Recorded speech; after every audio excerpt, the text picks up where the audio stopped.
Yo, what's good, everybody? My name is Ray, I'm Marco. and we are the Love the Game Pod. Today, this is our 39th episode. Crazy, crazy, crazy. Yeah, man. Thank you to everybody who's showing support, showing love. Um, literally, like again, bro. I have people that come up to me and they'll say, like, bro, I'm supporting the pod. Like, I love what you guys are doing. Um, So yeah, man. Shout out to everybody who's been showing love for real. We appreciate that. Today is definitely going to be a unique episode. Obviously, the NBA season is done, but basketball season is never finished because we're the Love the Game pod. So we're gonna talk a little bit about the draft, talk obviously about the big trade that happened, and then also give our perspectives on what's going on in the W and give some WNBA players a little bit of a shout out. So, yeah, man. Um. I guess we can start with the big fish. The Giannis trade officially happened.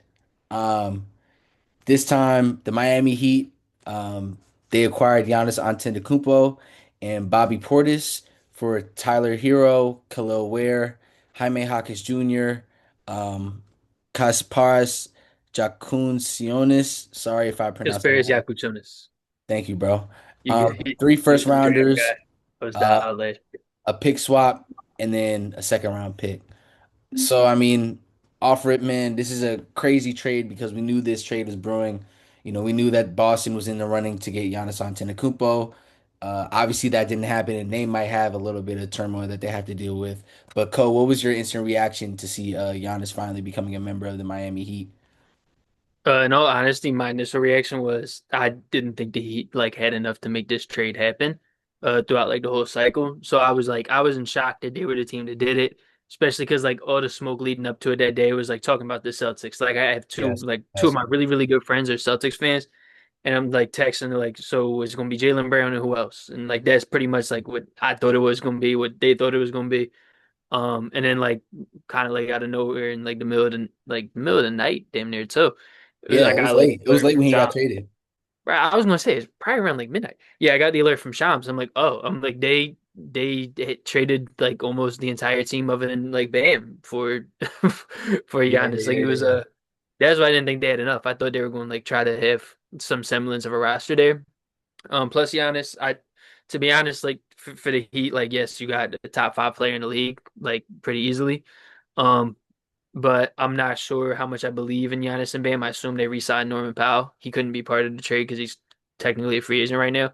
So I'm sure they're getting back. But in an era where we see how much depth wins out, and we see how star players, top five players in the league, can't seem to carry the team all by themselves. Like they need help from others around them.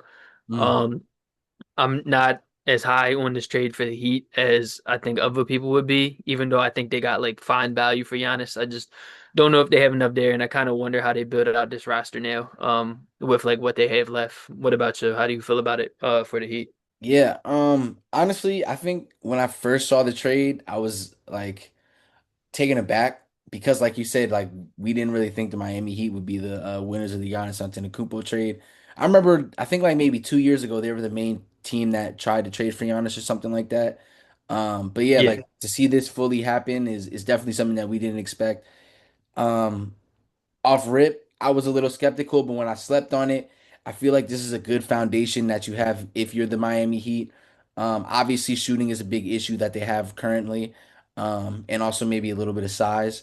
But I think, a lot of people have been talking about Bam is one of the best players in the league, one of the best scorers in the league. Obviously, he broke the Kobe Bryant record this season.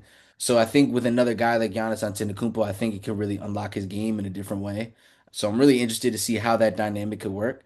Um, I think also Miami is a very competitive organization, so I definitely believe that they're going to try to do everything that they can to build around Giannis Antetokounmpo and have the right guys around him in order to, have them compete for a championship in the near future. So I think honestly, like it was a really good trade if you're the Miami Heat. And also I think the Bucks won out. They got some young players. They also got a lot of draft picks that I think might be valuable in the future. So. I'm just really interested to see this new chapter. with Giannis in the Miami Heat, and I'm also really interested to see how Miami will build around Giannis and Bam. So this is definitely a real interesting trade, man. I think this is definitely I think a lot of people are trying to downplay it. I think if the Heat play it the right way, this could be a trade that really shakes up the league for sure.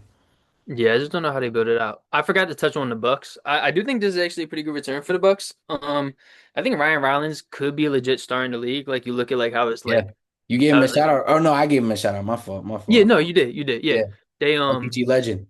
they like you if you look at how his like stats shift with and without Giannis, like some people are kind of like merchants of the star player on their team. I don't think that was him at all.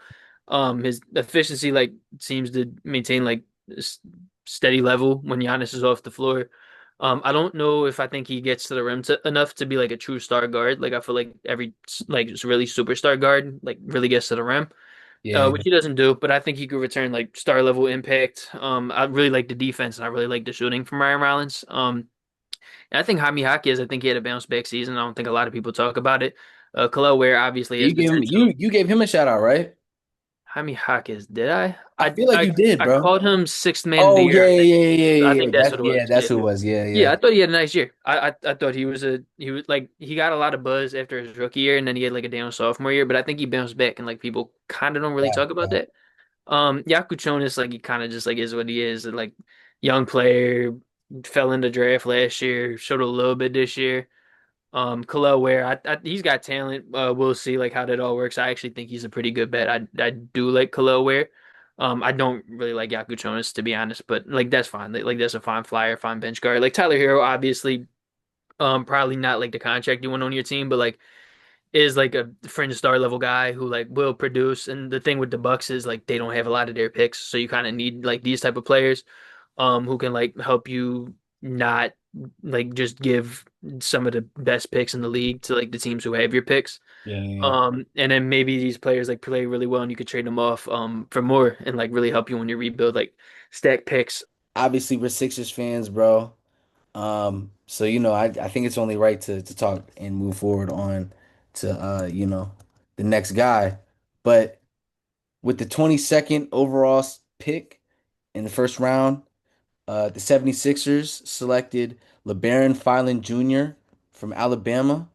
Um, Man, I think he's going to be really interesting for the Sixers. I did a little bit of research on him. 22 points, 3.5 rebounds, 5.0 assists per game, 5 assists a game. Doesn't really matter. But I think his tape is really unique because he reminds me a lot of like Jamal Crawford. A little bit of like Tyrese Maxey in terms of scoring. But I think something that we talked about a little bit is just his defensive intensity. So I feel like this could be he was the best player available, so I think this could be like a low risk, high reward type situation for the Sixers, honestly. Yeah, I mean, you see like a lot of fans being critical of a lot of fans do love the pick. He has a really good fan base, but you also see a lot of Sixers fans being critical of the Yeah, pick yeah. They're being because overly like critical right now. it's another guard or whatever. And like to a degree, I kind of get what they're saying. Like, yes, it is kind of frustrating that in like the long term, he probably won't be able to play with Tyrese Maxey and VJ Edgecombe on the court together.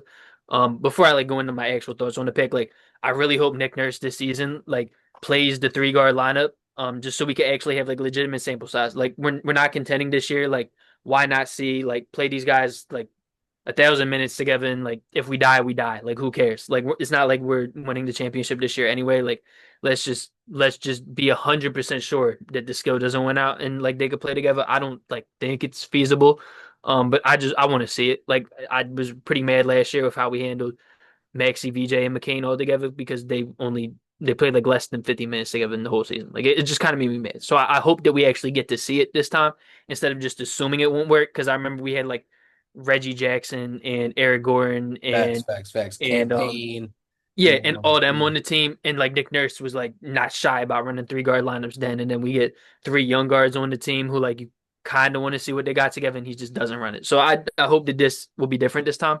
me too, me And too. based on his interview, I think it could be. So Labaron Philon on my board, he was in the lottery. I had him at 13. So for me, this was best player available at pick number 22. And to be quite honest with you, the only thing that held me back from having Labaron Philon even higher than that was his weight.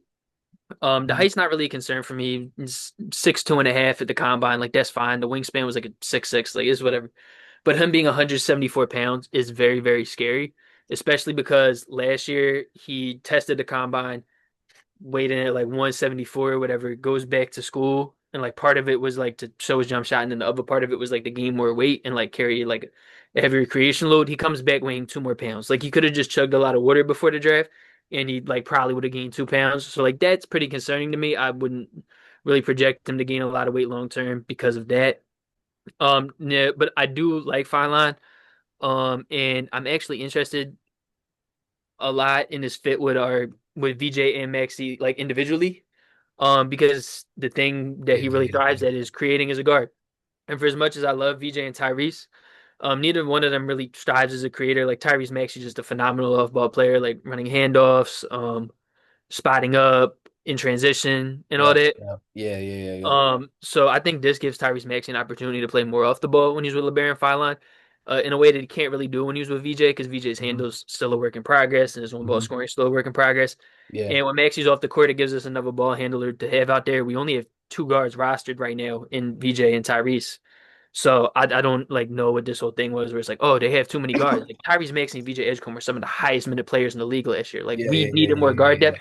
Yeah. And like it's not the same thing as the Spurs because two of their guards are absolutely massive in Castle and Harper. But like you see teams with ball handlers like tend to win out. And it's like maybe these guys are too small to all play together in the playoff context. But like I would take the bet on creation.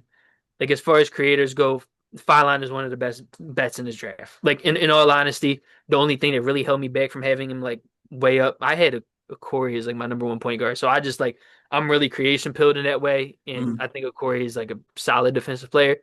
So I differ from consensus a little bit in that way, but I think he would have been on that level of like prospect for me. Yeah. Had he like weighed even 10 more pounds, which is would have been as much as a Corey. Um, so the other thing that I wanted to mention was since he played 2 seasons at Bama, and he didn't shoulder nearly as much usage in his freshman year, he had a 21.4 usage percentage compared to like about 30 this season. You kind of saw him in like a smaller role.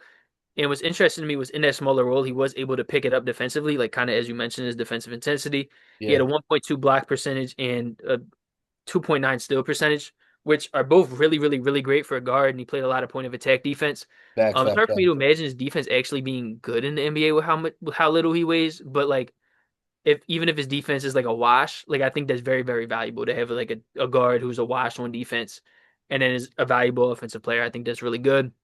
So that gives me hope that like even playing with somebody like Tyrese Maxey, where LeBaron Philon will not shoulder a lot of usage, like Maxey will shoulder the bulk, and then he'll shoulder some as Maxey plays off ball. That we see that he has ancillary skills that he's able to utilize in like a lessened role. So I kind of like the duality where it's like when he's a creator, you saw like the high level advantage creation and the pull up shooting and the pick and roll passing and like every the turnover version, everything that he brings as an on ball guy in his sophomore year.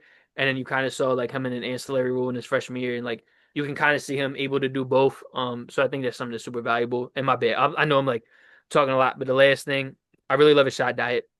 I think like if I was making a guard like from scratch to like be my like lead guard, Like I 2K? think I would have this like I swear to God I would have this shot diet. He took 203 threes this year. He took 172 shots at the rim and he took 110 like twos that were not at the rim. Yeah. And at the rim he shot 66% and only 15% of that was assisted. That's absolutely ridiculous, especially for like a guard of his size. And he had a 41 free throw rate, which is really, really, really good for a point guard. And like that's something that's super translatable. I think that's great. That was a huge jump for him. Threes out of his 201, he hit 40% and only 58% of them were assisted. That's ridiculous self creation. And his pull up jump shot, I got it all pulled up. His dribble jumper was in the 100th percentile for points per possession Mm. um this season. In the 62nd percentile frequency. So good. Like he's really good shooter off the dribble, which Yeah, I yeah, think yeah, like yeah, yeah. I Yeah. think that separates him from somebody like De'Aaron Fox, who is a really good creator, a small guard. He also weighed 170 pounds. And I think that's actually not a bad comp for him because they're both like turnover I can reverse see that. I can see score that. first Yeah. guys. You know what I mean? So that's kind of the comp I like. But I think he's coming in the league with a better is a better shooting bet than Fox did. And then is absolutely ridiculous. It's like his non-rim twos. He shot 44.5% and none of them were assisted. That's absolutely ridiculous. I think the jump shot plays at the next level. I'm very excited for this pick. Yeah, no, I Um, mean, with that being said, on the NBA side, obviously, we're gonna wait for next season. The WNBA, however, it's been jumping, man. It's been completely crazy. The New York Liberty recently defeated the Las Vegas Aces, 87 to 76. Brianna Stewart was a player to me that really stuck out.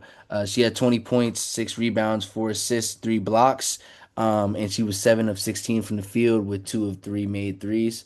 Um, so I mean, yeah, man. The Liberty, they're right now second in their conference, and they're fourth overall in the WNBA, excuse me. But they just beat incredibly talented Aces team, and they're gonna play them next Thursday.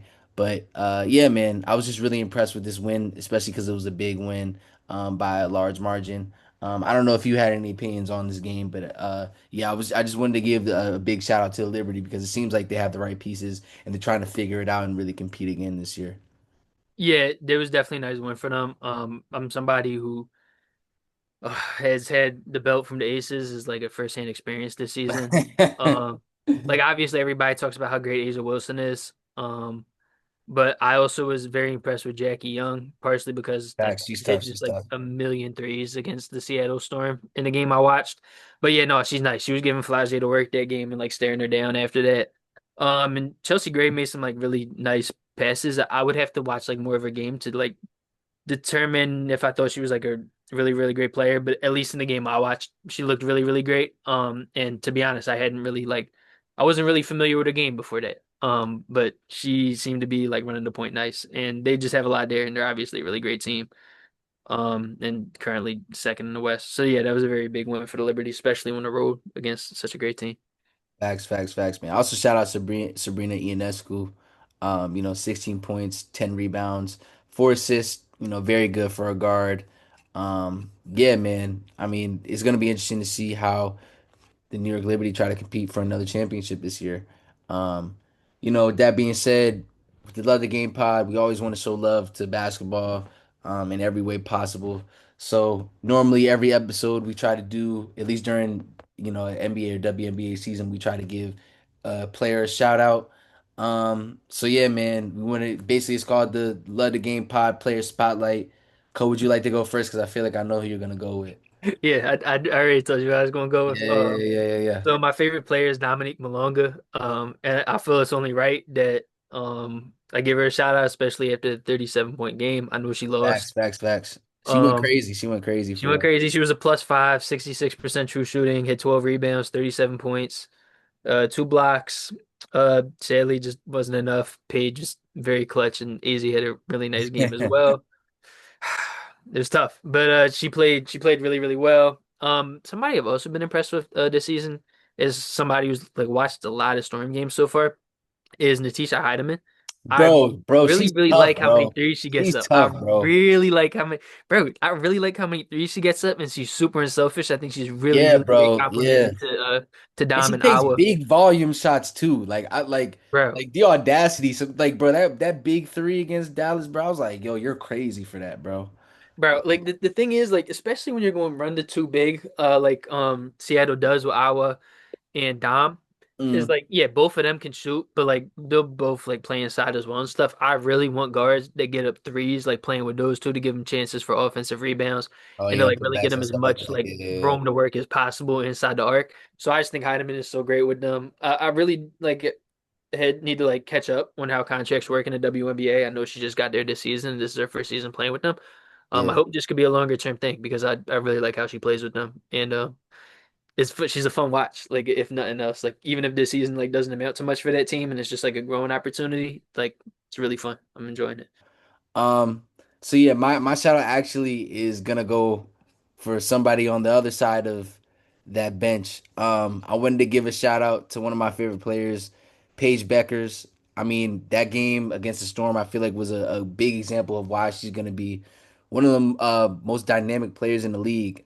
She finished the game with 27 points, 5 assists, and 5 rebounds. I'm gonna try to pull up the shooting splits if I can. Um, so yeah, 12 of 23 from the field, 3 of 6 from three. Um, yeah, man. I mean, Paige, it felt like this game specifically, she didn't want to lose this game. She hit 2 big threes at the end of the game to send the match into overtime, and through that, she really took over. I was just really impressed to see Paige kind of have this consistent level of dominance, even as like a second year player. And I feel like, yeah, man, everything that they say about her is true, man. She's really gonna be one of the players to look out for. I'm looking forward to, the future duels between her and like an Olivia Miles, and even some of the upcoming talent in women's basketball. So yeah, man, shout out to Paige Beckers. Have we talked about Olivia Miles? Because she's really Moses, Yeah, bro. I gave her a shout out Okay, okay. I was gonna say she two, is, 3 episodes she ago. is, she is Yeah, Moses. she's tough, bro. She's breaking the league, bro. Yeah. So yeah, man. Yeah, we just want to give a shout out to everybody for watching the game or watching the podcast, excuse me.